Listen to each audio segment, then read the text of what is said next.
Ben Nur Muhammed Qarizada, Oğuzstanlı Türkmenlerden.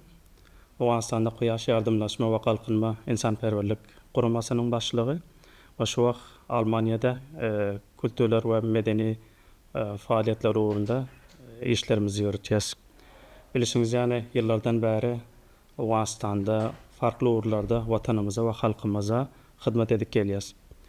Ve şu vaktan bugün Almanya'nın Köln şehrinde Köln Türkmen ocağı bolup Mahtumulu Pırağı babamızın 302. yıl dönümünü kutladık. Ve aynı zamanda menin yıllardan beri tahkiki bir kitabım Oğuzstan'da Türkmen olmak unvanlı Türkçe eserimi bunun açılışını gerçekleştirdik.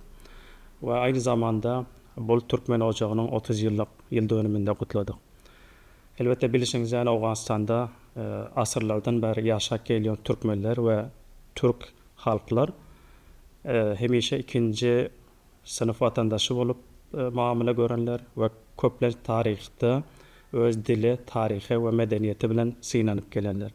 Yöne biz halk hiçbir zaman bu görüşümüzü ya da direnişimizi ize koyman, öz tarihimizi dirilip ve bunu qoğu bir şekilde dünya tanıtmak ve onu diri tutmak için elimizden gelenini halkımıza ödürlük geliyoruz. Ve onun için böyle eserlerin yazılışı gelecek neslim için ören ahmiyetlidir. Ve men hem bir yigit yazar sıfatında bu eserimi halkıma takdim ediyorum. Nesip olsa gelecekteki nesillerimiz böyle eserleri okuyup tarihini ve geleceğini daha aydın bir şekilde okuyup ve öğrenip bilsinler.